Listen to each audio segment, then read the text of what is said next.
Sidebar. I'm just picking on you. I had to pick on somebody. Welcome, everybody. So we're just running a bit behind Jared Bernstein, who's joining our panel, who is from the White House, from the office actually of the Vice President, and who heads the Middle Class Task Force, and is a chief economic advisor, is going to be joining us. So we're not going to delay the program too long. So let me begin by introductions. On my far left is Mark Zandi with the Moody Analytics, who is their chief economist. Stella Adams, who is the director of the National Fair Housing Training Academy, also an NCRC board member. And here comes Jared, sliding in under the tag. We're honored also to have Mark Moriel, who's the president and CEO of the Urban League, and Mark Goldhaber, from senior vice president at Genworth. Sitting to my right, I mentioned Jared Bernstein from the office of the vice president and chief economist. And to his right, Irvin Henderson from the National Trust for Historic Preservation, and also an NCRC board member. Again, honored to also have Mark Calabria from the Cato Institute, who is the director of the financial regulation for the Cato Institute. Bill Emerson is the CEO of the country's largest independent mortgage company, Quicken Loans. And last but hardly least, from Pathstone and an NCRC board member, Hubert Van Tol. Please welcome them.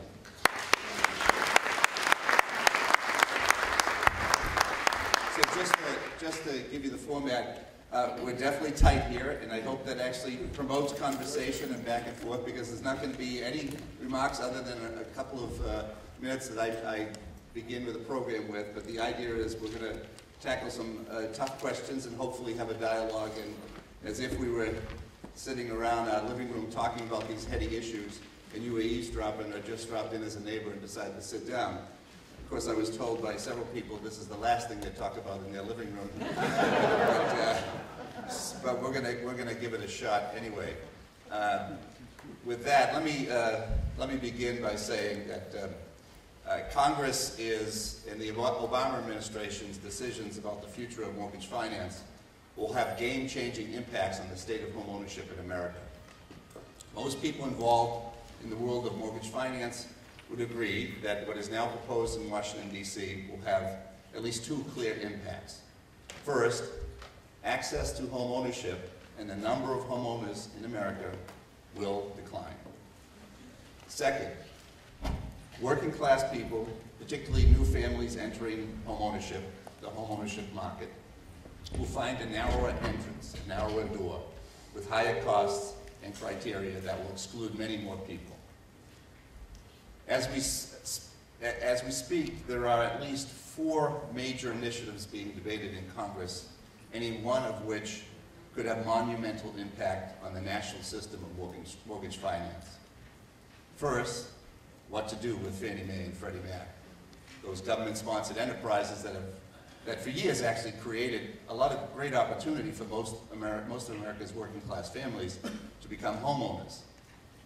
But from 2001 to 2003, Fannie and Freddie lost over $1 trillion of market share to Wall Street, their investment banks, and the independent mortgage companies. Years of unchecked predatory lending practices and immense profit-taking spurred Fannie and Freddie's ill-fated decision to follow the free market into the subprime abyss.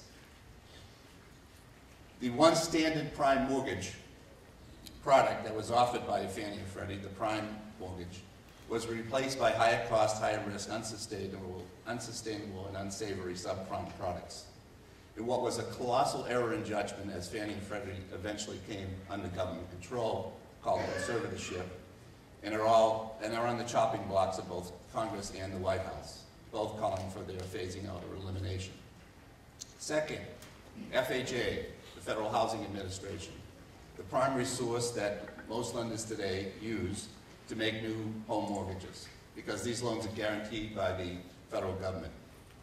This is also slated to be cut in half. In the President's proposal, he has suggested reducing FHA's market share from 30% down to 15%, maybe even 10%.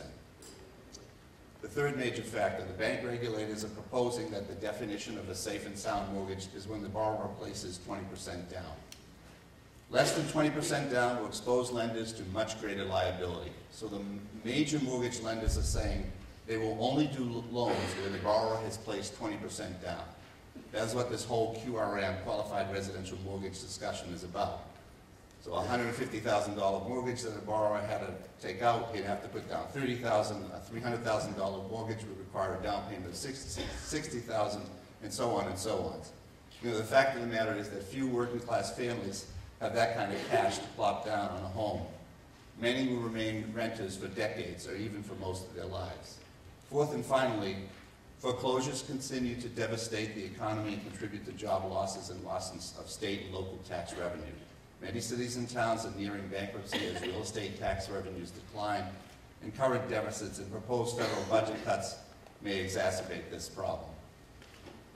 Bottom line, the possibility of homeownership is going to be less accessible for many more Americans, especially for the next and younger generation of families. Some are suggesting that the very idea of homeownership remaining a part of that American dream is really now in jeopardy. So, let's go to our distinguished guest, the panelists, first to get a reaction to some of my comments. Anybody? I'll start us off. Mark Calabria. I'm challenged because it's hard for me to say the word Mark to begin with. And there are 4 Marks on this panel. So, Mark Calabria. This is the Mark panel. I mean, on one, I'll start with, I mean, I do think the political system, to some extent, always sort of reflects somewhat what the feeling is of the population. And because the housing market has not turned into such a great investment, I think that's reflected in the political environment. I do think that we'll probably get to a point 5-10 years from now when the housing market looks good again and homeownership will become homeownership will be very much supported by Washington again. So I do think this is partly cyclical. But a broader point, I think it's very important to keep in mind that it's not simply the demand side, it's also the supply side of housing. And the point I want to make is a lot of the interventions, I mean, for instance, whenever my friends in the real estate industry tell me that if we get rid of the mortgage introduction, prices would crash, well, the other side of that implies that the mortgage introduction raises prices. So, I mean, you can't have it both ways. Either these interventions raise prices or they lower prices. And so I think you have to keep that in mind, that if you reduce demand via restricting credit, prices will come down. And so part of the debate is going to be about, is that a good thing or a bad thing? And I'll be very clear what my position is, which is you cannot have housing policies on one side that deal with housing as a basic necessity of life, shelter, and have it also deal with, this is a great investment because we're going to make it keep going up in price. Those two things are absolutely inconsistent in my mind. Well, let me, somebody else jump in, but I want to say something because this is really important, and I think John's analysis. You need to push your mic up a little. Testing. there we go. Thank you. I'm another Mark on the panel, but I spell it the right way.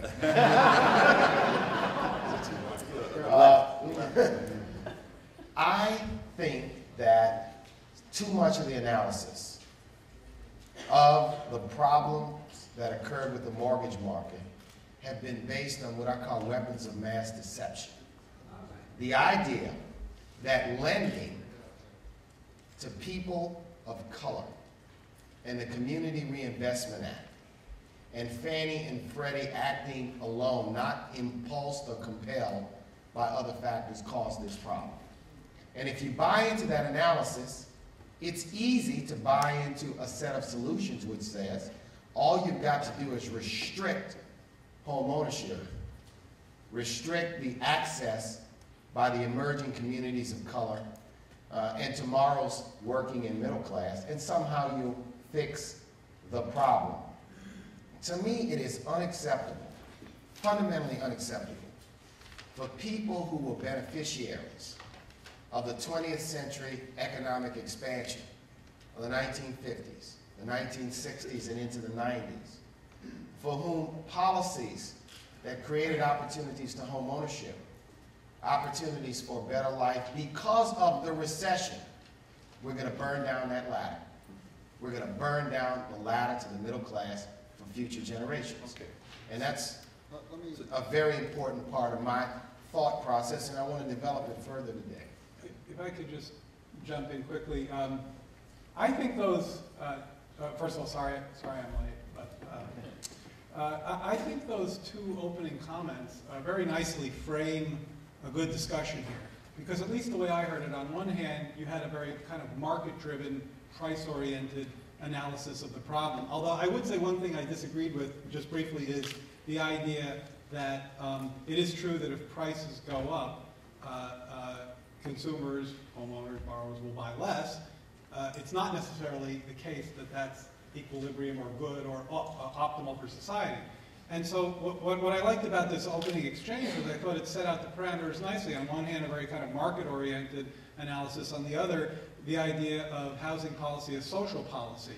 And I think that the latter is very important and has always been part of the American fabric, and I think it should stay part of the American fabric. Right. Now, once you go there, there's a ton of nuances and details and a continuum there to argue about, which we can do all morning. But I do think that they laid out kind of the two ends of the spectrum. but I want to disagree. Let me pick up on that if I could, which is that I think that... Can't hear you. Okay. That's so seldom that people say they can't hear me. I think the thing that it is that there's a lot of misinformation right now. The fact of the matter is the crisis that we are working our way through was not caused by down payment. Okay? And when I see the reaction that we're currently seeing to regulatory proposals that would suggest a 20% or even a 10% down payment, I think that all that does is foster sort of a two-tier system. And I don't think a two-tier system is necessary. I want to have a robust discussion about the down payment issue, but I don't want to leave the issue of this kind of ideological discussion about what is the purpose of the home. Is it an investment? Is it a social purpose? Is it a market purpose? And Irv is trying to get in, Okay. and then Stella. And we'll definitely cover that. Okay. Can you hear me or not? Yeah. Okay. I was trying to jump in because you made a fundamental, statement that was inaccurate to begin with. When you said that you cannot achieve the accumulation of wealth and achieve having someone with protected shelter over their head at the same time. It's what the basis of the economics of the last 200 years has been based on. And your analysis is short-sighted. You looked at 5 to 10 years. When we look at investment return for stocks, bonds, houses, anything, you look at 20, 30 years. You don't look at 5 to 10 years because there are hiccups. Hold on. There are hiccups that come. And as a result of that, you look at how you can cure that hiccup and come back to the regular market. But there is no question that you can build wealth in homes. And you can also provide shelter at the same time. Go ahead. I'd like to make a couple of points. And, and I do think you need to look at the long span of history. And the first place I would point to people is Professor Schiller at Yale has put together a price series from 1890 to the present. And if you look at his price series from 1890 to 1990, in real terms, after inflation, housing has declined in value. Now, I own a home. I like my home, but I don't believe that it's going to make me rich. I like it because I like the neighborhood, I like the community, and whenever my friends ask me, should I buy a home, like, you going to stay there? You like the community? What's your time horizon? What I think we need to move away from is the attitude of, you need to get this person in this house today, because if you don't, they're going to lose 6 months appreciation.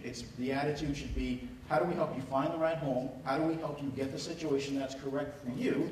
I do want to mention a couple of statistics because I do think that we need to have this based in fact, and I want to step back and say, I actually think many of us share the very same goals. Underlying what I'm asking is, have the policies we pursued actually achieved those goals? And I think that's an important question. Hold that thought. Stella. I'm glad you went to a historical perspective because that's exactly what I want to do. The housing crisis of the 1930s was the exact same crisis that we have today. The response to that crisis in the 1930s is about what we're going to do again. And what happened in that response was that African Americans were, by policy provisions of the federal government, the policy choices of the federal government, locked out of home ownership until 1968. Between 1934, when the Federal Housing Administration, FHA, said that homogeneous neighborhoods were the only neighborhoods that could get and qualify for wealth. Until 1968, when the Fair Housing Act was passed, only 1% of African Americans in this country had mortgage loans. That's a fact. And what we're doing now is we are again at the precipice of codifying similar solutions that will have similar results for the African American community. But what is worse this time, is that we're making these assumptions on past paradigms, and we're going to there will be no middle class. The middle class of America, the greatest generation of wealth building in this country, you are the beneficiary of the housing policies that made veterans able to buy homes, that made loans affordable for your families. Now let me tell you, I believe that the home ownership is a stability that creates wealth. I don't see it as an investment vehicle. I see it as stability, because I don't know what the price of gas is going to be tomorrow. But with the 30-year fixed rate mortgage, I know what my housing payment is going to be for 30 years. In a rental market, that rent is raised, and I don't have that stability. But I have that stability, and that stabilizes neighborhoods, it stabilizes communities, and it creates opportunities for all. Thanks, Phil. So I'm looking at, I want to miss if someone's trying to jump in, all right? Yeah. No, I just wanted to, the point that Stella made was, I was just going to say very briefly, just in response to Mark, was that I take the price series from 1890 to now. There's absolutely no question that home ownership and African American wealth are very importantly linked. Forgetting about prices over the long-term history, I mean, home ownership, as Stella said, has been a key ladder into the middle class for African American families in particular, but African American families in particular. If you look at the components of wealth, housing wealth is much more important to minority families than it is to, say, white families. And one other point I'll make about this: if you look at the home ownership rates, the one group that the census tracks the home ownership rates quarter by quarter, the one group whose, and they break it down by race, the one group whose home ownership rates are lower now than they were in 2000 is African Americans. Right. Now, I am not here, especially as a member of the administration, to be excessively fetishistic about home ownership. I think there's a lot to be said for the damage of the home ownership bubble, and Mark Zandy can talk authoritatively about that. And I think there's a lot to be said for doing a lot more for the low end of the rental market. But I did want to just make those points about the importance of home ownership to minority wealth. I mean, it does seem pretty convincing that over a long period of time, as a number of speakers have said, home ownership is a great investment. And whoever it is, Jared, who said that it is a ticket for a lot of working class people into the middle class. Someone said that. And of course there's always bubbles too, it doesn't always work. But usually the bubbles are associated with either a regional economic decline, like in Houston in the 80s with the drop off of the oil business. This sort of national catastrophic event hasn't occurred since, I suppose, the Great Depression.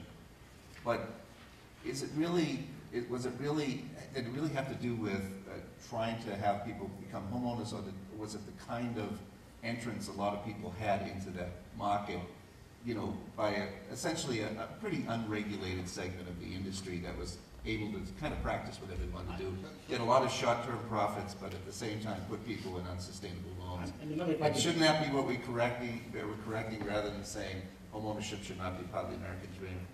Just a question. I mean, again, I think the question is, in the meltdown that happened, we didn't get people home ready. We decided we could go down the credit curve, and that we could price for it, and it would all work out.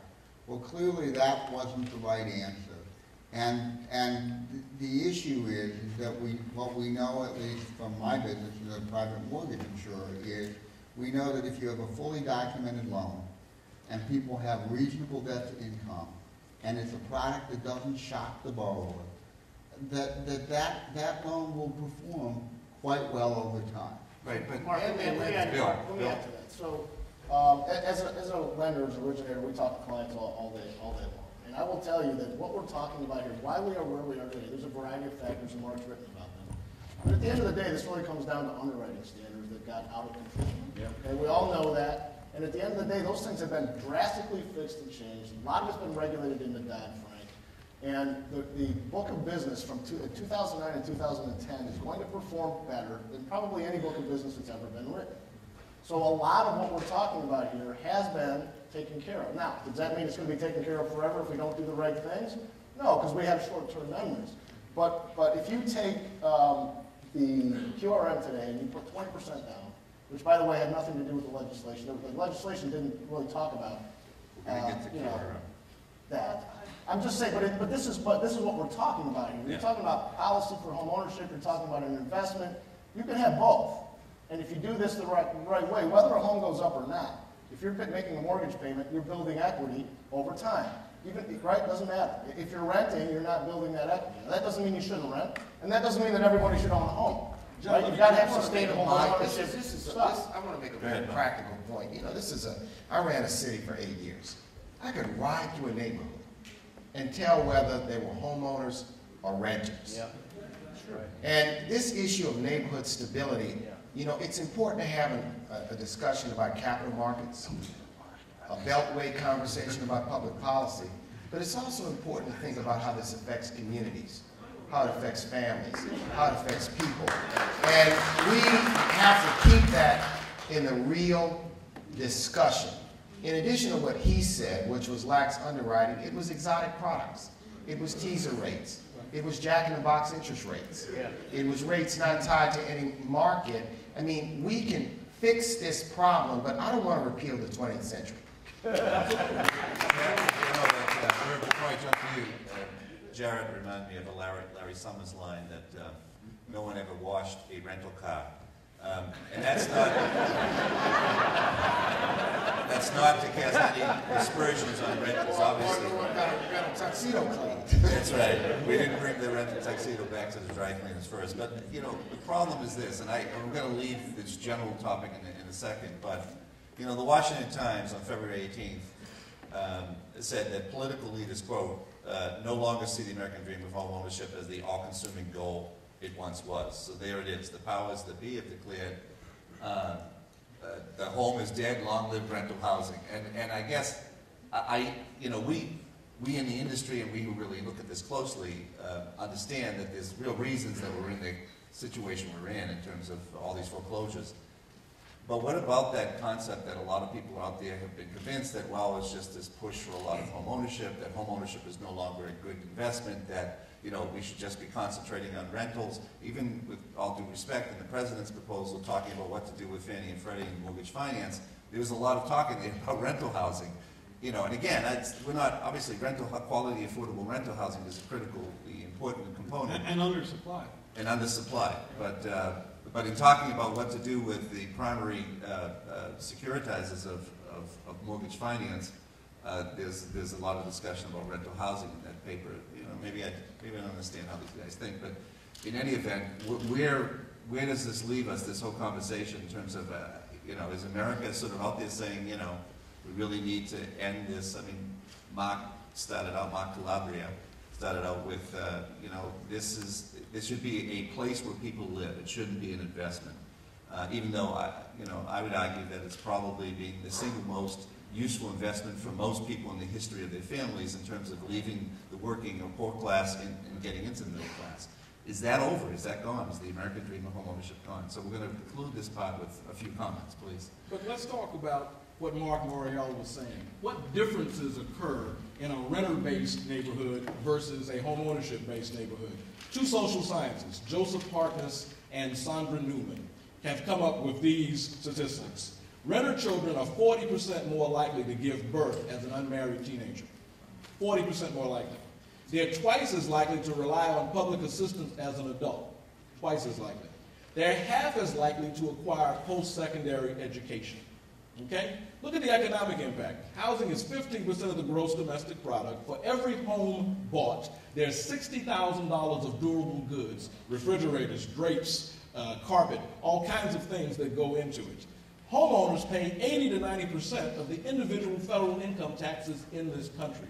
We are a homeownership-based society for a number of very important reasons.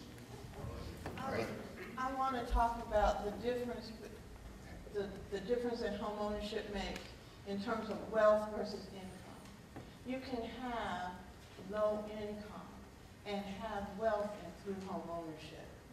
In Mark City of New Orleans, the people in the 9th Ward were poor by their income, but they were homeowners. They owned their homes. When they lost their homes, now you can live on minimum wage. You can make a minimum wage income and be poor by the standards of income. If you don't have to pay rent and you don't have to pay a mortgage, you have shelter, you can survive. When the floods came and their neighborhoods were wiped away, and we know the discrimination that happened in terms of who got money, replacement funds, and who didn't. But even when they left, now they had the same job, but they couldn't afford rent. Yeah. And they couldn't afford home ownership. So wealth and income are different standards. And home ownership creates wealth for anyone who is able to obtain it. It's also possibly one of the best sort of tax treatments you get in the tax code. You mentioned this earlier, Mark Collaborator. And I actually wanted to stretch out your comment to see where you're going with it. But the biggest housing subsidy in America right now is the tax deduction you get from paying your interest on your mortgage. And that obviously disproportionately goes to the majority population, because that's who has disproportionately about 70% of white America owns homes, compared to somewhere between 40 and 50% for African Americans and Latinos. So what about that? I mean, if this is all going to be moving more towards this is a shelter, it isn't an investment, is that something that ought to be on the chopping block? Yeah, absolutely. And there's a couple of points I would make with that, which is, if we're going to subsidize home ownership, I would prefer we subsidize home equity rather than home debt. I don't think debt is necessarily the same thing as ownership, but the mortgage interest deduction to me is a clear example of one of the points I'm trying to make, which is that our programs actually be effective. For the most part, as you mentioned, half of owners don't even itemize, so they don't take the mortgage interest deduction. Mm-hmm. It is disproportionately goes to the wealthy who would have bought otherwise. And you also get the deduction on your second home. Yeah, so part of my question is that, I would like to see broad home ownership. I would just like to make sure that the programs we have actually achieve that. And I'm pretty well convinced that the mortgage interest deduction makes almost no impact on the overall home ownership rate. Can I second that? I think that's exactly right. Move your mic up a little bit. Yeah, I don't think... I'm Sandy. The other Mark. Yeah, I don't think the mortgage interest deduction... First of all, let me say broadly that I think we're debating three things. One is, should single-family housing, or to what degree should single-family housing be subsidized? Secondly, how should we subsidize it if we decide that it should be? And then third, should that subsidy be explicit in our budget? And I think that you can make a case that we should subsidize single-family housing. But I think you can also say we do it very badly.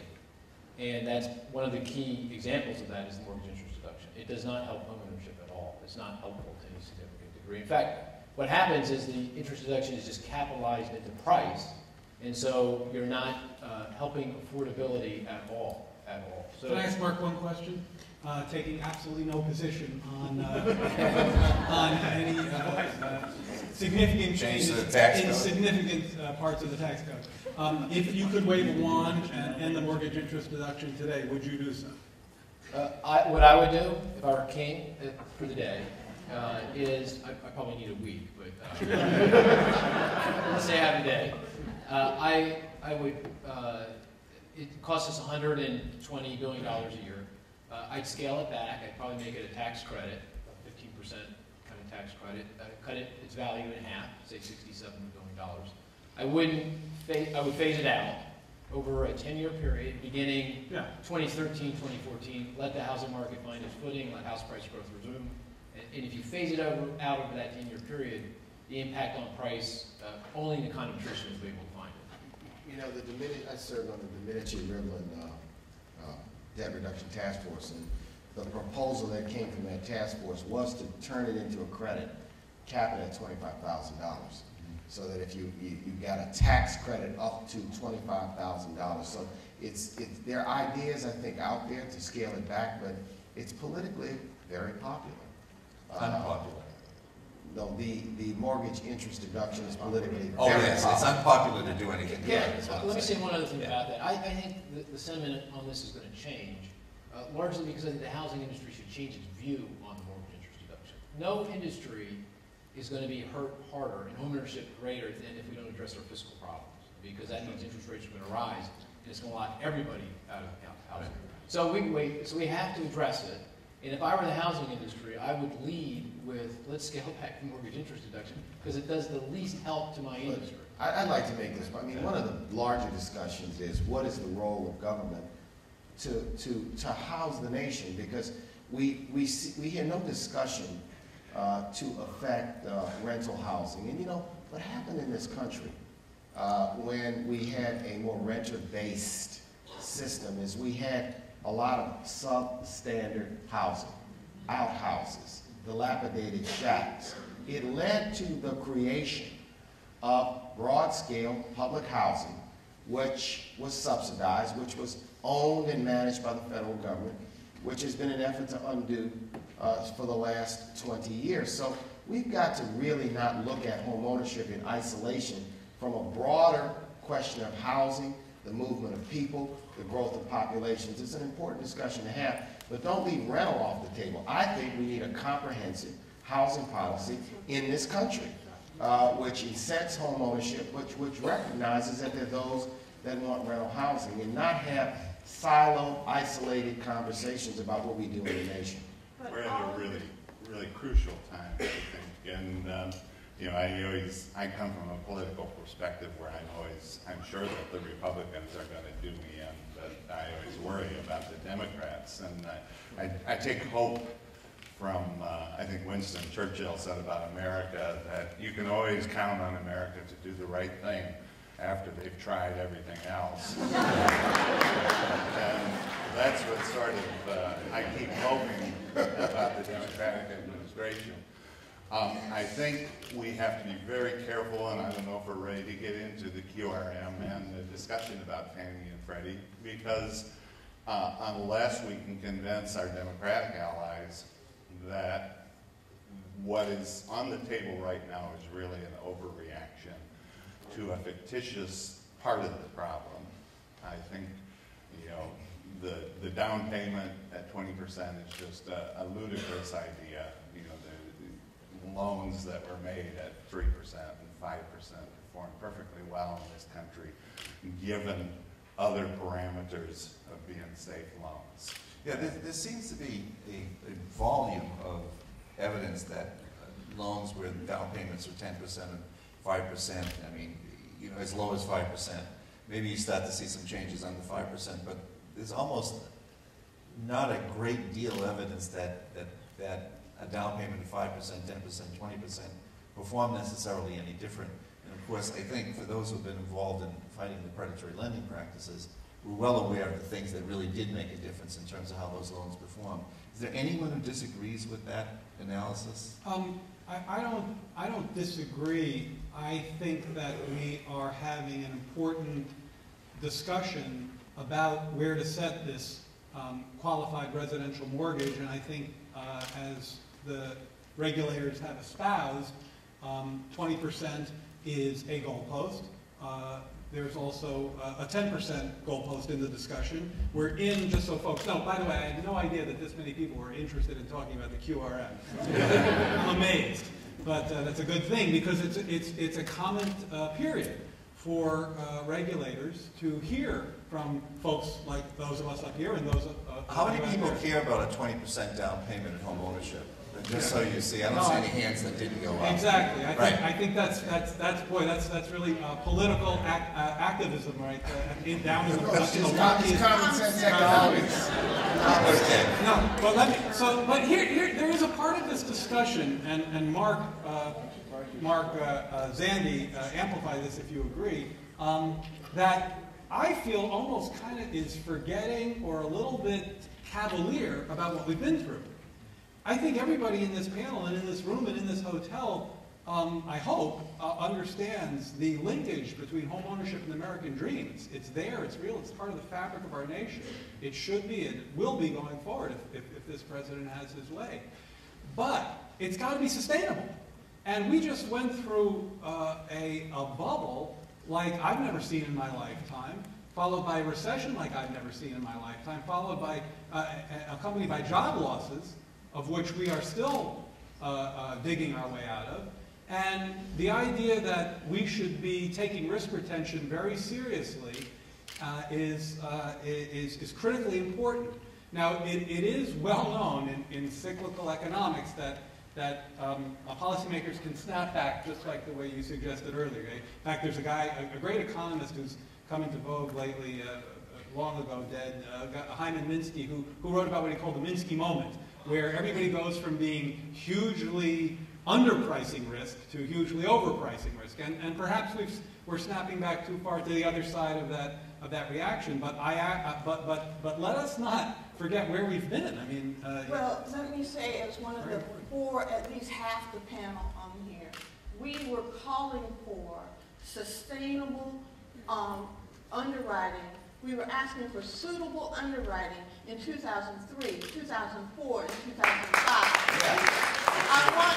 We were saying that these are unsustainable products. We were told that we were community activists and that we did not understand the higher macroeconomics of this country. So let me say to you that where we are now, there is a duty. It's not just the three, it is the three things that you said, Mark. But in addition to that, we have to ensure access to capital for everyone. And we have to, and you have a duty, and the duty has not been met.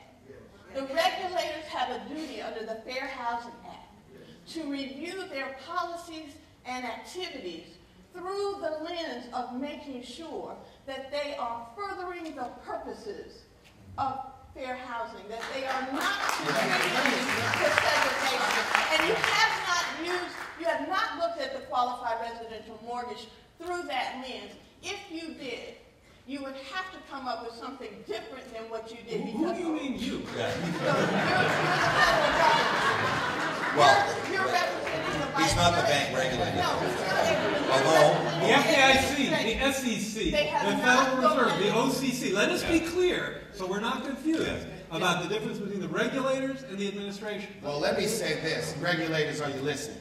Because I want to Independent regulators. add something that's very important. And she said this back in 02, 03, 04, we were asking for anti-predatory lending legislation.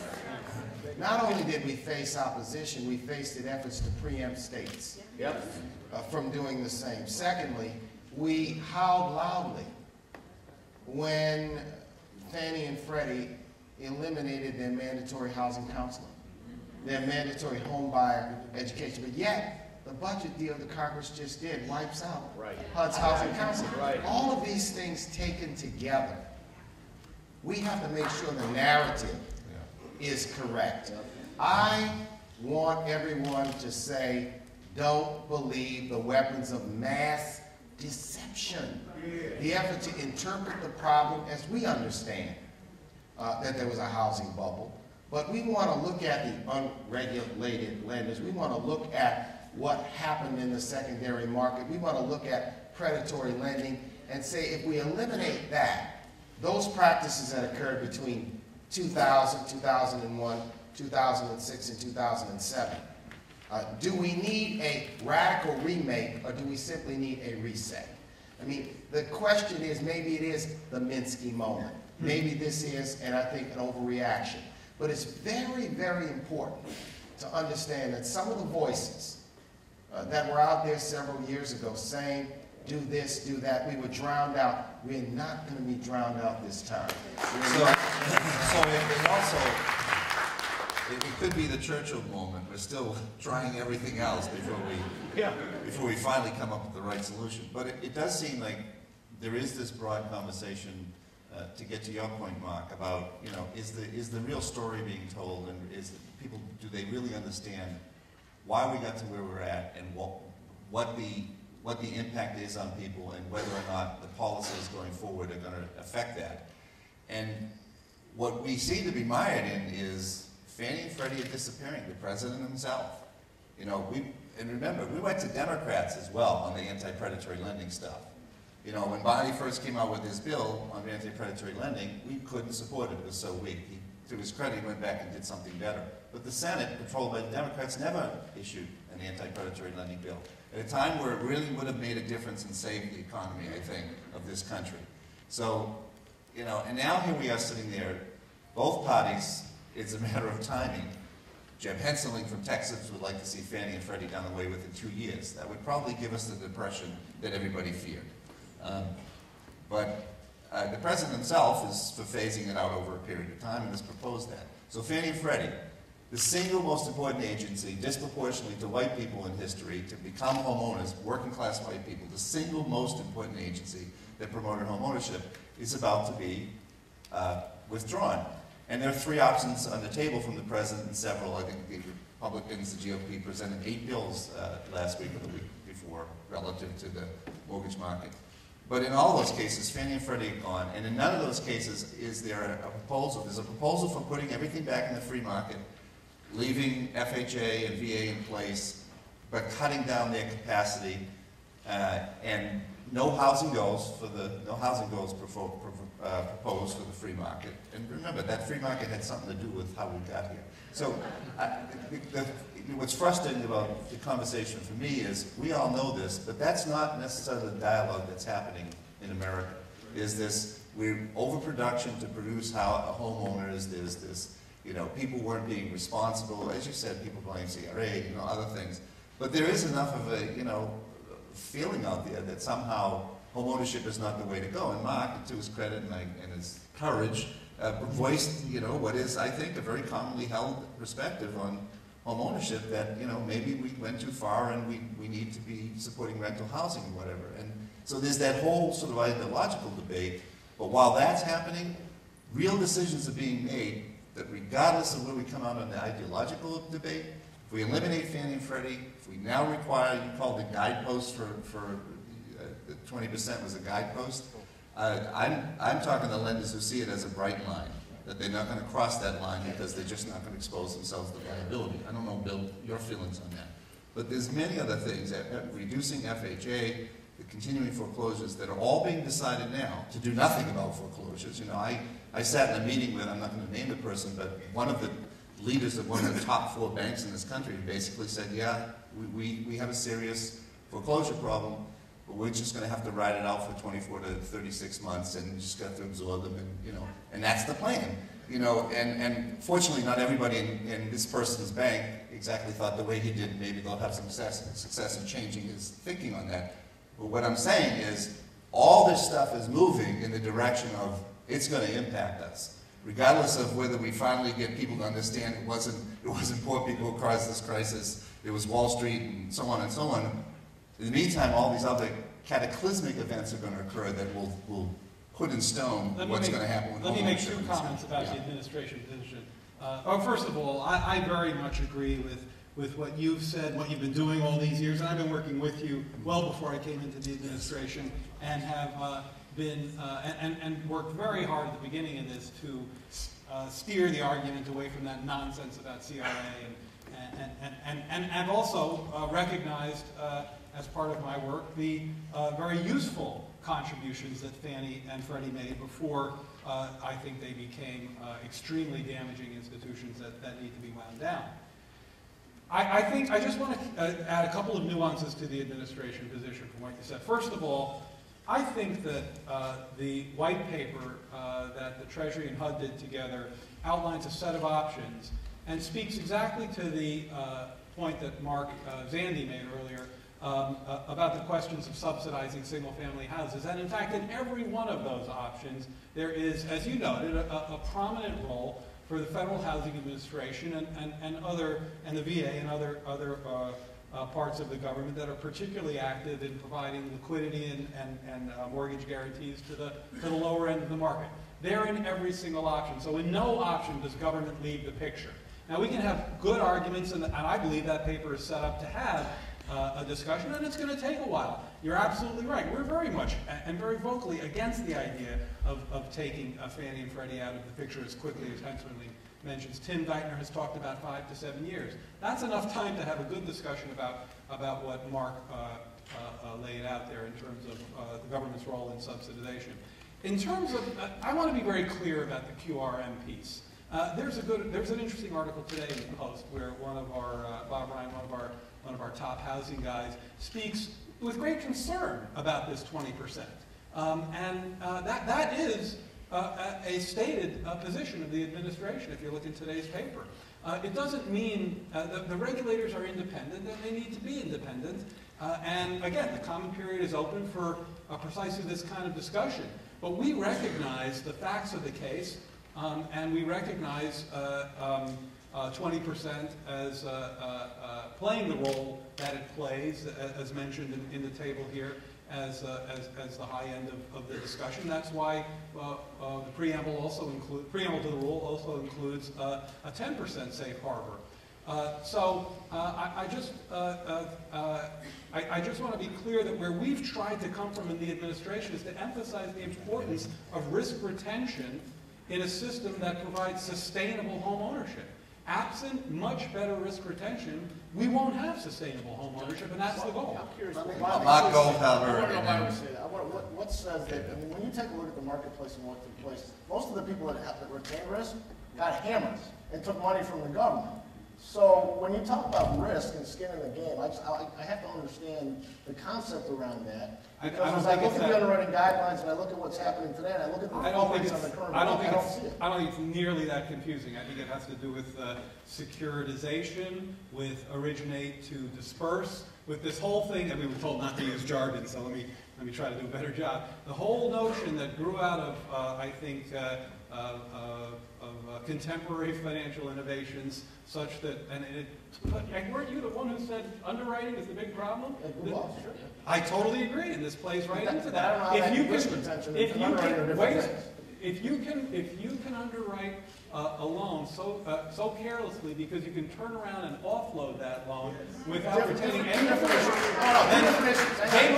there is how you could have the best guidelines in the world and underwrite them poorly, or you could have guidelines that are poor and underwrite them well. You could still have the same result. You need both. You need the right underwriting guidelines and them underwritten. So you disagree with the following logic, that risk retention helps to improve the quality of underwriting. You disagree with that? I don't see how that improves the underwriting. When you're underwriting, so we probably have we should talk offline. We have a fundamental disagreement. No, don't talk offline. There is risk retention. Talk now. That's the plan. Bring it on. Go ahead, Mark. I think there are two observations I would make, which is that over a long period of time, by the way, I think Bob Ryan is one of the exceptionally gifted people that this administration has on housing. And so I have a lot of faith in Bob. But I think there are two things that I want to keep in mind. Many of the people... That's the guy at HUD. That's not the congressman. No, sorry. He might like the congressman too, but that's another matter. I think the issue here is really one of, for those of us that want to get private capital back into the system, and certainly that's something that I care a lot about. What I worry about is people in this room who I've worked with for 25 years have always said to me, Mark, we want to have more choices. We don't just want to have the government in our neighborhood. We want to have private sector capital in the neighborhood. And what I worry about is that there is such a distinction between what FHA can do and what conventional market can do under the current QRM, and Jared is absolutely right. We're in the beginning of a comment period, so I look forward to that. We've been active up to now. We will continue to be active. But I think, I really think that you just finished a very thoughtful piece on how, 3 and 5% down private capital can work well. So maybe I'll defer to you.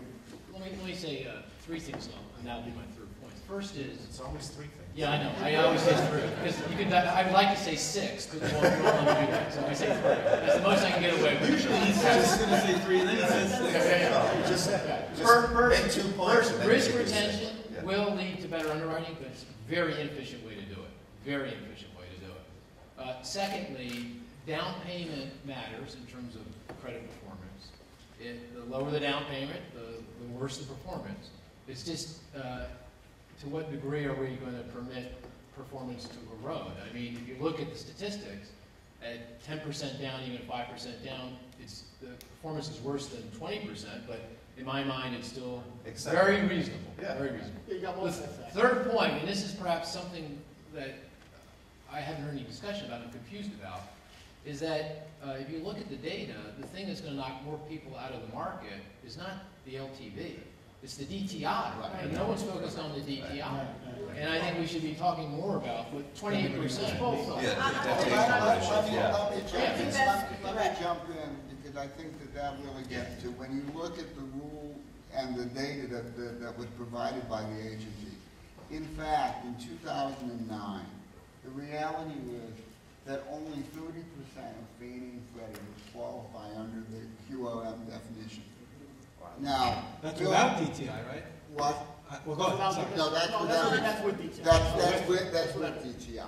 And so, to me, as somebody that's involved in the business, 2009 and this year are some of the most carefully underwritten product that we're going to see in a very long time. So when only 30% of Fannie and Freddie's book qualifies, that tells me that we've cranked it too tight, both on DTI.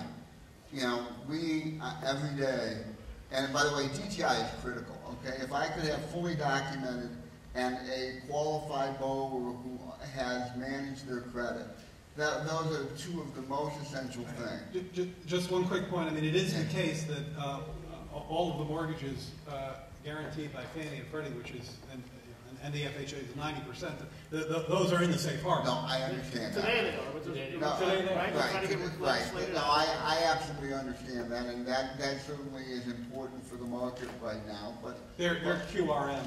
But I think my point is only that when you only have 30% of what they did, which I know to be incredibly tight, qualify, it says that during the comment period, we certainly have tried to provide data beforehand. We're going to try and provide, but the other thing is that I worry about risk retention. I look at outstanding companies like Bill's, and I worry about that we have to be careful not to have a result of this, that we further concentrate the lending in this country. Exactly. It's going to, listen, I'll tell you, it will happen. When we talk about Bill, let me let Hubert just jump in because he hasn't talked for a while, then right to you. Because the concentration, I think, is going to happen with right now, Fannie and Freddie, we always talk about the implied government guarantee. The other people who have the implied government guarantee are the too big to fail banks. So if you squeeze Fannie and Freddie out, those too big to fail banks are going to take up that space, and they're going to be the new de facto GSEs. And I think you have to deal with that. Which is going to reduce the market and access to folks, because the large banks are not going to be able to handle everything that needs to be done. That's not what they do as their full-time function, mortgage origination. They have many other things that they do. And so, as you start looking at QRM and the proposed rule and LTV and DTI, yes, Fannie and Freddie today are exempt, but there's people on the Hill talking about legislating the fact that they can't be part of that. And if they're not part of that, and you've taken a big chunk of the market and you've put it into a non-qualified QRM, the first thing that lenders will do is go to FHA, because FHA is exempt, and FHA is going to narrow down their market. So the cost of home ownership is going to go up. The folks who have the capital are going to be the large banks, so you're going to get more consolidation, less opportunity for the marketplace, and it's ultimately not going to be the best scenario for the homeowners.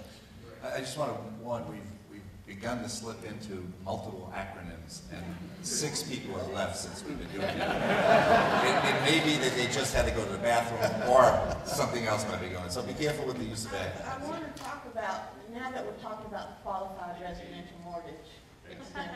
Risk retention. Risk retention. There are other pieces of this qualified residential mortgage, again, where I think the regulators missed the mark. The goal of Congress was to ensure that safe, affordable loans would be made in the new marketplace. And so they carved out the qualified residential mortgage to ensure that safe, affordable mortgages would remain available, to access to that capital would be made available to others. The narrowly crafted, the incredibly tight, even underwriting rules will make that impossible. It will steer everything to FHA, which will not allow FHA to step back, because the only way you're going to be able to get a loan made is through FHA because it's exempt. But then the rules in here, it's not just debt to DTI, it's debt to income ratio. Right. But the debt to income ratio is tight. But it's also this requirement that if you are 60 days late on your cable bill, you are not qualified to apply for a qualified residential mortgage for 2 years. And we had, and they do this for a 2-year period back. We just came out of the worst recession in generations. We're up to 12% of our population, working population, went unemployed. In the African American community, you will be locking out 25 to 30% of the population because they went out. We have families that they made a choice to make those housing payments, and they left the cable bill unpaid. And so now they're facing an adjustable rate mortgage change. They want to refinance. Are you going to refinance them if they don't meet that qualification bill? We're going to do what the underwriting guidelines will allow us to do. I mean, See, at the end this of the is- day, I think that's what that's all you can, because the Say it secondary again. market is driving this transaction. I don't care if it's Fannie, Freddie, or FHA. If you're a lender, right, unless you're putting that loan on your balance sheet, and the only place you're putting it on your balance sheet is if you're a large bank that has the portfolio to do so. We're a very large independent mortgage company. We have a very strong balance sheet, but we will not be able to put a lot of loans on our balance sheet. That will have to go into the secondary market, and the determination that will be made by that is what is allowed. What a period of economic bubble and a recession is an indictment of 40 to 50 years of their policies, of what we did. And we're inviting the Chinas, the Indians, and the other nations to bypass us. There's something deeper than just a discussion of QRM and a discussion of the secondary market. This is really, if you look at what's being discussed in health, in education, and housing together, it's what kind of nation we are going to have in the future. I'm concerned about whether this economic downturn wasn't cyclical, but was structural.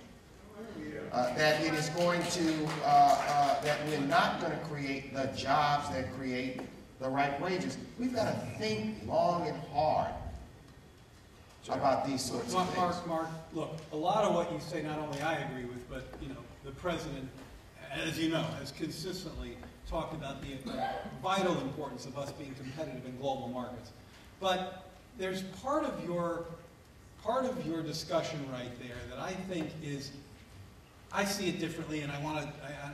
Let's talk about it. Let's talk about it, because I always like the way you frame things. So if I see something differently, I want to figure out how I'm wrong. This recession was the result of a massive bubble in the housing market, and that bubble was a function of all the really crappy financing practices that were going on in this country.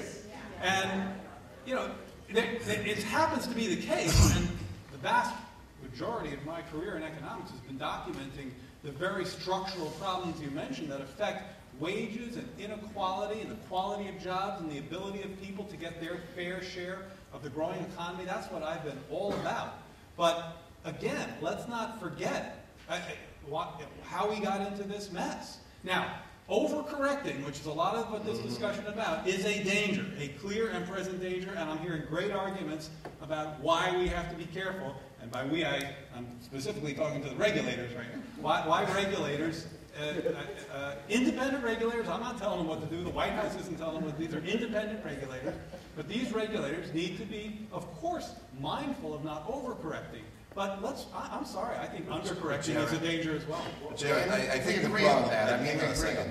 I think the problem is, and it gets to the apartheid, financial apartheid comment, or what I would call a dual financial system, one for people of color and lower income people and another for mainstream. The president's proposals themselves don't attach an affordable housing goal to any of the options. And essentially they all submit that let the free market take this over, and then for others who need help, we'll put them in a government program, an FHA or VA. Oh, and by the way, we've got to reduce the FHA by at least 50% or more. So, that back down to its historical level, really? I mean, you know, it's just so inflated. Well, wait a second. Is it historical? Go ahead. As a private sector person, the reality is the private sector. What's your right?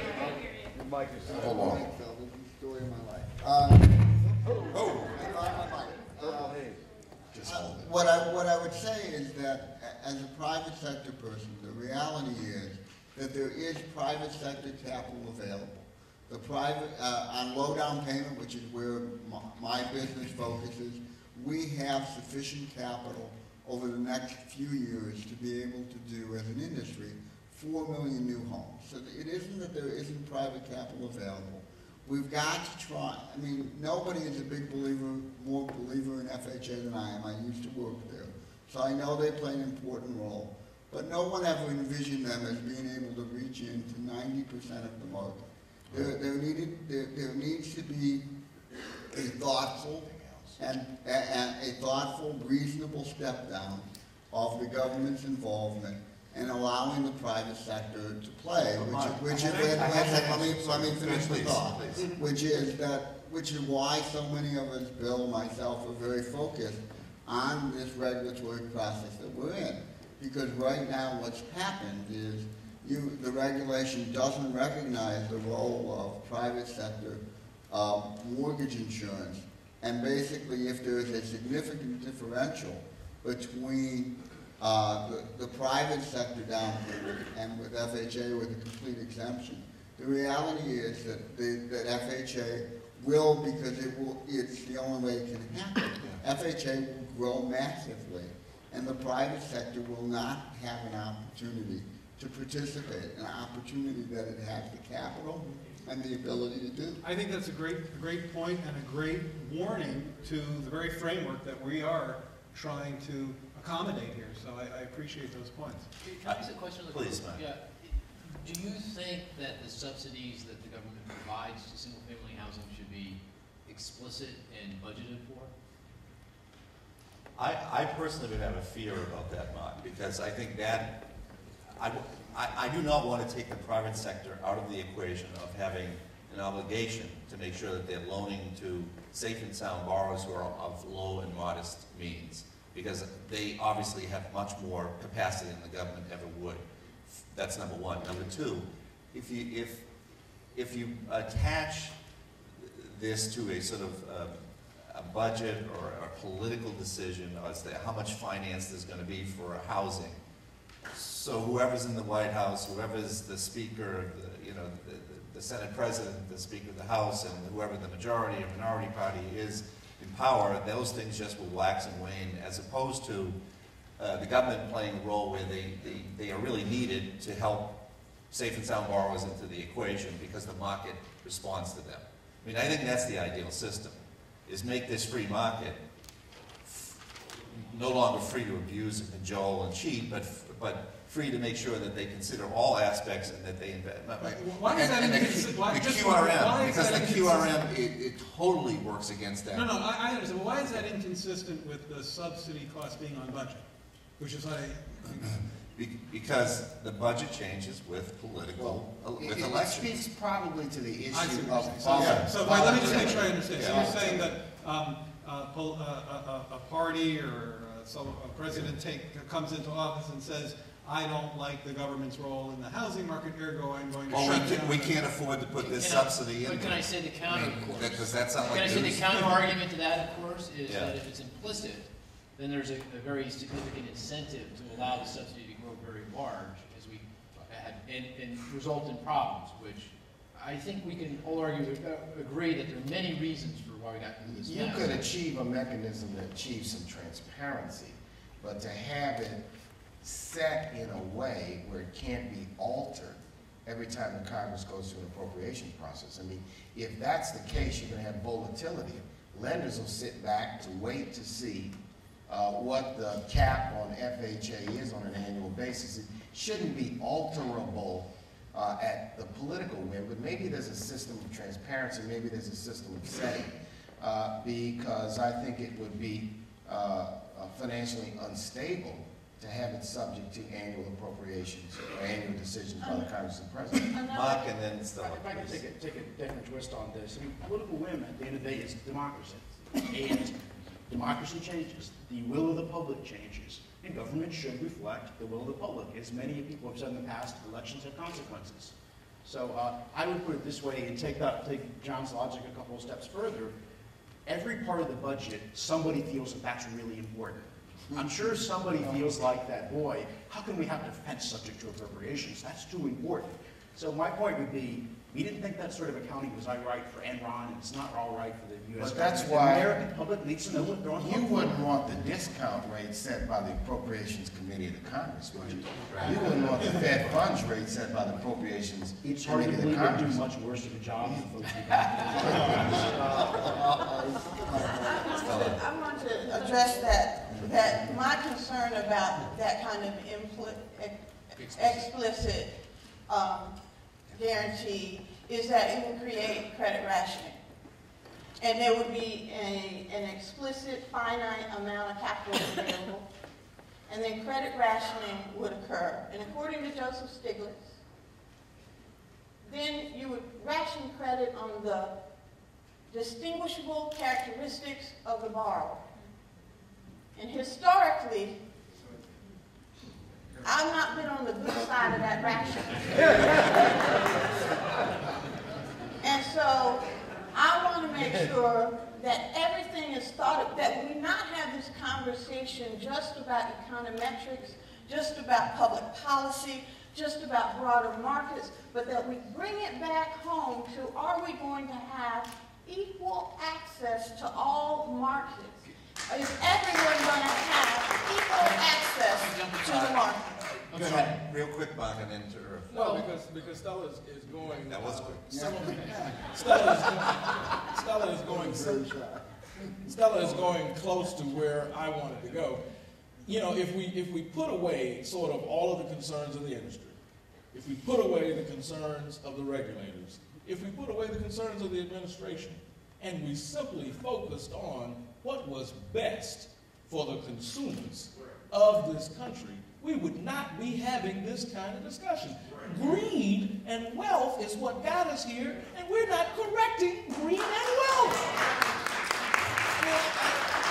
I just can't hear more conversation about limiting credit, limiting opportunities, pulling things away from a group of people who simply acted as they should have acted given the marketplace that they were given. It still goes back to good regulation. It still goes back to an administration that will say to the wealthy companies, the large financial industries, your opinion doesn't matter right this minute. We've got to listen to what is going to make a difference for people, and when we do that, you're going to do well. Everybody in this country who's wealthy always does better when we have bottom-up policies that work for poor people. It's just crazy that we're talking about this way. I just want to ask another question. Yeah, sure. So you've argued that you'd be fearful if we make explicit the subsidies that we provide to the housing industry, single-family housing. Would you feel the same way about healthcare? No, I would be, to be clear, I would be fearful if that explicit subsidy was the only way that certain types of people could get into home ownership. My argument is more the case of, I want that free market that everybody, you know, puts next to Jesus. I want that free market. You don't? So you say that now. I want that free market to do as much as it can to build the wealth and the economic opportunity for all rungs of the ladder. At some point, you're going to get to a rung where they really can't, that it's just not feasible from a business perspective. I get that. And then I think that's where it comes in. And then the question is, should it be explicit? And I do think it's just, it's, you know, I mean, you can compare it to, do I want to say that about healthcare or any other type of thing? You know, maybe it works for one thing or another, but for one... But that is the issue, right? In the context of our budget constraints, right? We have, and nothing, again, going back to a very important... It is a good example, because look what's happening with this Congress. They're actually trying to undermine a law that hasn't even taken effect yet on healthcare and to take the money out of it. So it kind of makes my point, is that that's exactly what our fear is, that you'd have a Congress, the next Congress comes in, and, you know, the one who made the one who made the But at the end of the day, I think to be explicit when we're talking about what is going to be there for poor people. It's never explicit when we have to determine how much we're going to need to bail out Wall Street and the banks. No, That's never been explicit. it was explicit. I disagree. It was explicit. I mean, it was. Let me tell you, on budget. painfully explicit. Top was explicit, but the Federal Reserve window was not explicit. And Nobody knew where it was going to go. I gotta tell you, I'm just going to tell you from a strategic standpoint, this is a comment period. It's very important. do you hear us? This is many of the comments I've heard, the sense of the Senate, as it were, in this room, are, I think, very important and germane for getting the right balance in this hearing period, particularly as we're talking about QRM. I feel like where you're going now feels to me like an overreach. The idea that you kind of want some things kind of implicit in the budget because you think they're good things. That way lies madness. That way lies. That's Mark. That's not us. No, but can I say also? I mean, at the end of the day, John, nothing is going to hurt housing, home ownership, the communities you really care about, if we don't address our fiscal problems. I mean, interest rates are going to rise, and they're going to rise a lot. And QRM is irrelevant at that point. If fixed mortgage rates go 7, 7.5%, 8%, it's irrelevant. Right? It's irrelevant. See, let me just say quickly, and I know you'll be sympathetic with this. The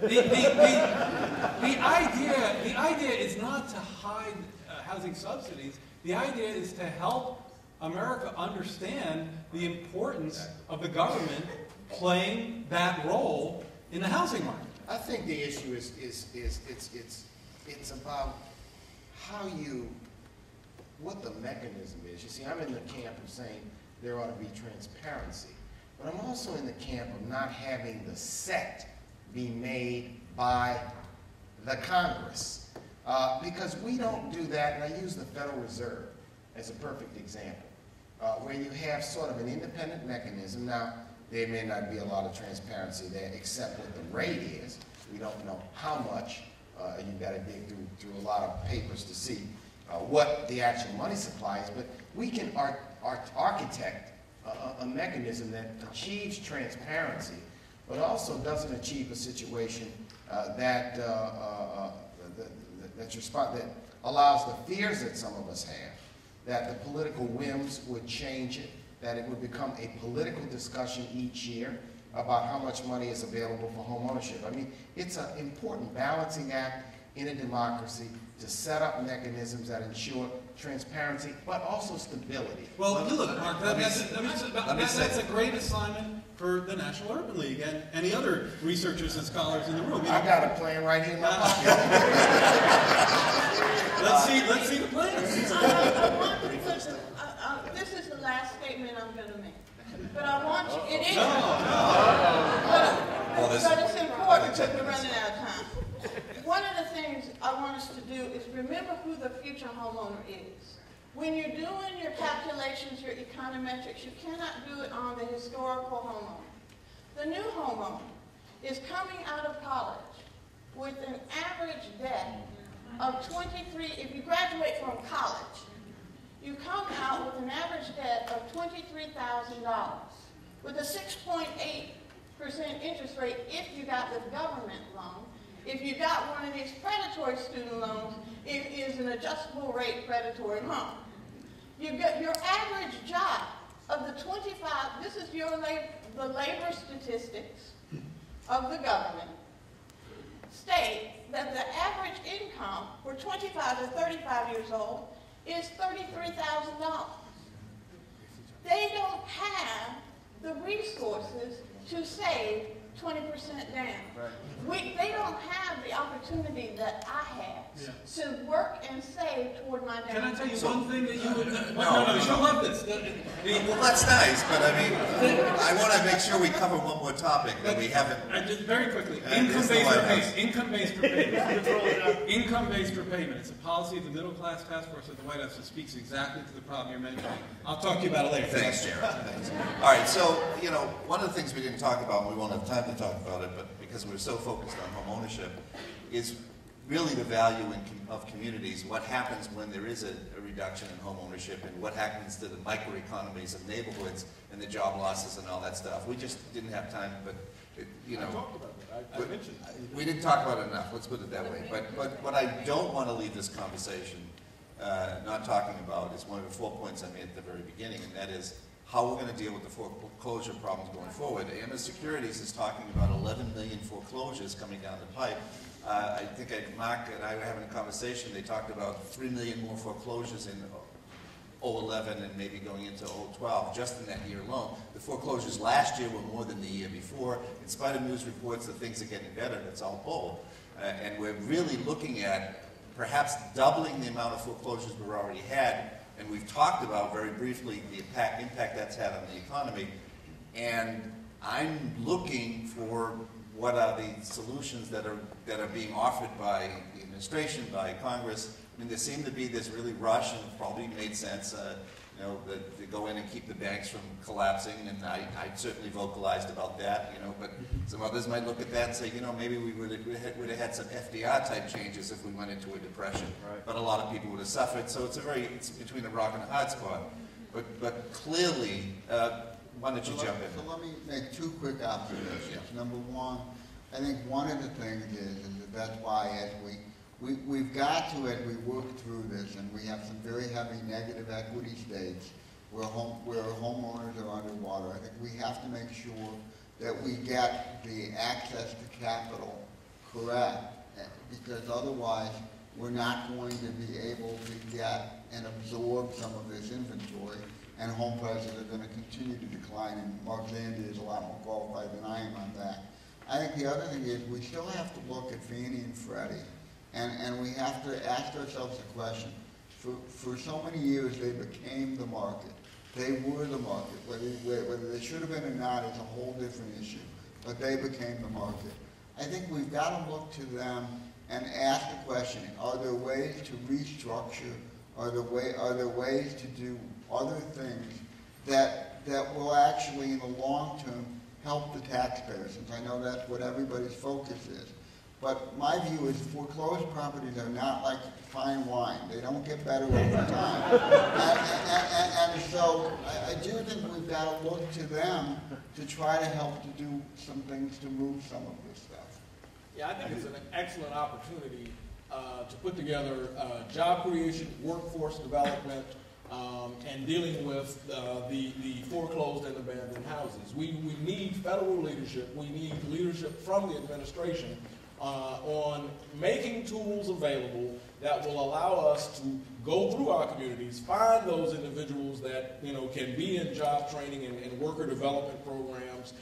Most of these houses that are foreclosed and are abandoned even for a month, there's all kinds of rehab that has to go on before you put that with a new borrower or a new renter. And that's what we've got to look at. Take the demand for rental, which is increasing tremendously, take the demand for home ownership that is still there, figure out a way to get folks in these houses first, get a stream of income coming from them, whether it's rent or mortgage, and then we can level the playing field. But it will only happen with, once again, some subsidy being involved, some ability to make the connection between the sectors. The sectors right now aren't talking well. So Bill, how's your business going to fare as foreclosures continue to pile up? What was the average price of a home in Detroit last year? That's a great question. $9,000. You can buy them sometimes for $500. Yeah, $9,000 average price of a home in Detroit.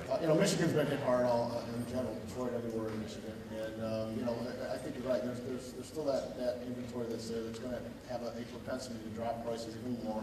I mean, I wouldn't call it a silver lining, but as prices drop, they become more affordable. You just have to be able to get a loan to get into it, right? So, that is, and Mark probably talked about this better than I can, but there is still a length of time associated with this, and the market's going to have to clear at some point. And I don't have the answer on that one, John. It's tough. I think the buying the administration found itself in dealing with keeping the biggest banks solvent needs to be more explicit, and we need to just acknowledge that that's part of the problem here. HAMP was not designed to help homeowners. Helping homeowners was a side effect of HAMP, I think. You had this terrible problem of the biggest banks being the biggest servicers, also the biggest holders of the second liens. If the second liens were valued at what they're really valued at right now, there would be banks that would be in deep trouble. They are now reporting profits. I think it's time to figure out ways to put more pressure on bank profits to deal with this exact issue. All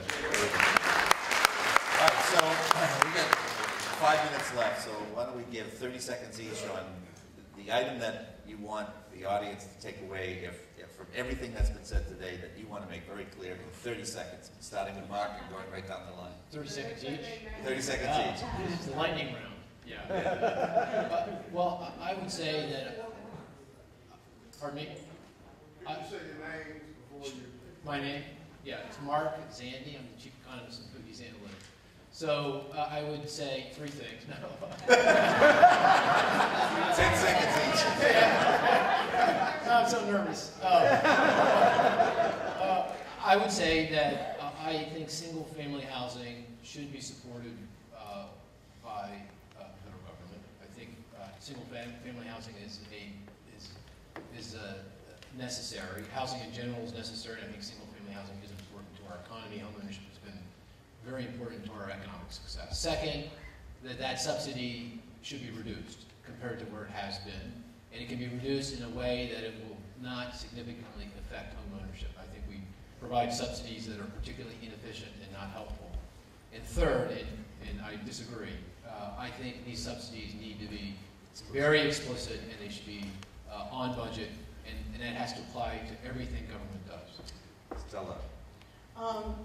With 30 seconds, what I want to say is that it would be... Stella Adams. Oh, I'm sorry. Stella Adams, NCRC board member, National Fair Housing Training Academy.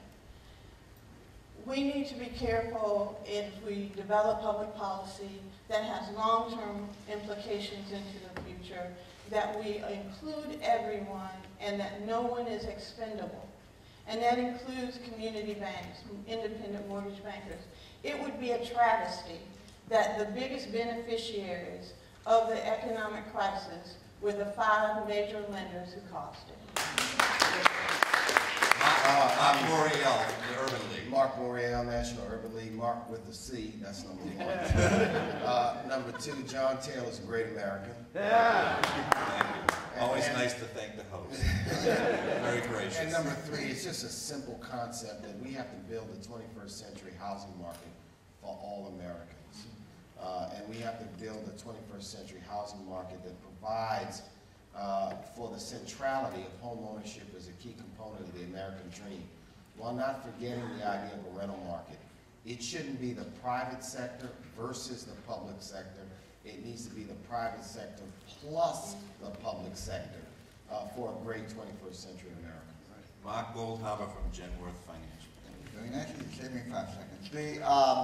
I think the observation I would make is that what the administration is engaged in with the combination of FHA reform, GSE reform, and the critical QRM reform is going to be a real inflection point for how mortgage finance is going to go forward. QRM is clearly the first, the qualified residential mortgage is clearly the first regulatory step in this process. I think it is really important that we come out of this with effective, affordable, well underwritten mortgage product that does permit for low down payment, conventional lending, and I think that can be done very clearly at less than 10%. And I think it's important because it's going to impact your communities and communities all across the country, that people really get engaged in this comment period. Jared Bernstein, the Office of the Vice President. The nation is, I think, embroiled in a critical debate about the role of government. The President's speech on Wednesday, I think, is a must-read for everyone who cares about that debate. Where we land on mortgage finance is one piece of that discussion. And the views that I've heard today expressed by most of the members of the panel, certainly by, I think, the audience, is one that is very consonant with the President's, which is that, with lots of nuances, obviously, but very consonant with that of the President's view, that there is a role for the government in helping to offset market failures, and helping to support vulnerable populations, and yes, in home ownership as well.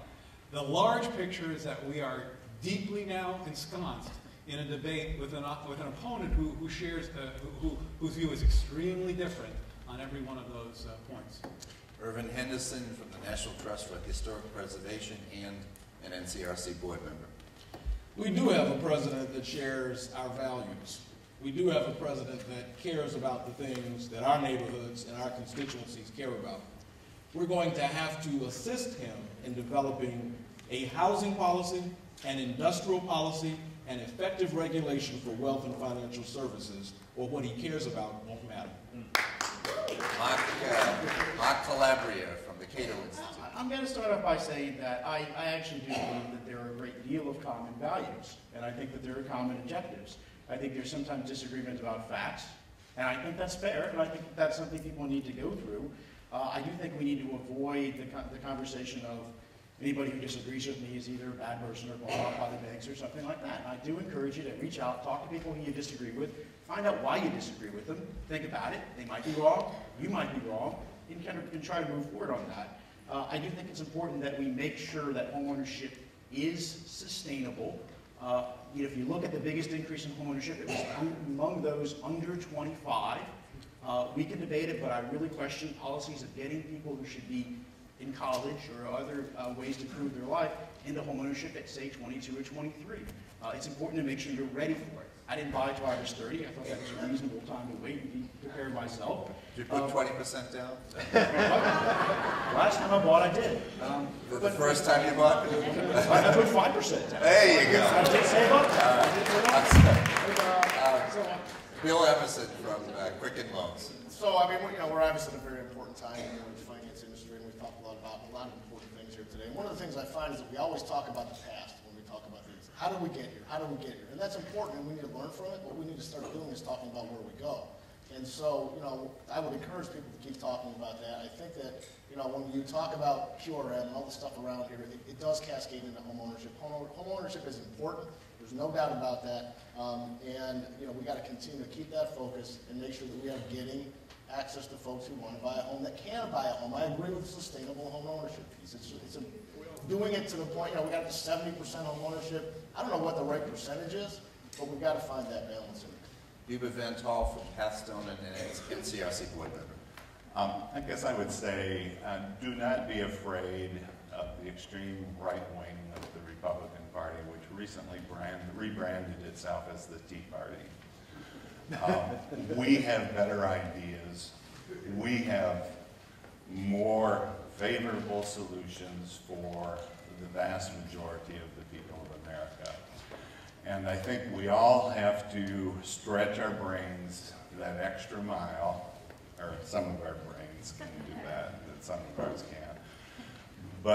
And get into these issues to the extent that we can try to put them into language that all of our friends and neighbors can understand, whether they vote Republican or Democrat or whatever their views are, because we can win this struggle. It's just going to take time. So I hope this conversation has been stimulating and maybe enlightening in some areas for some people.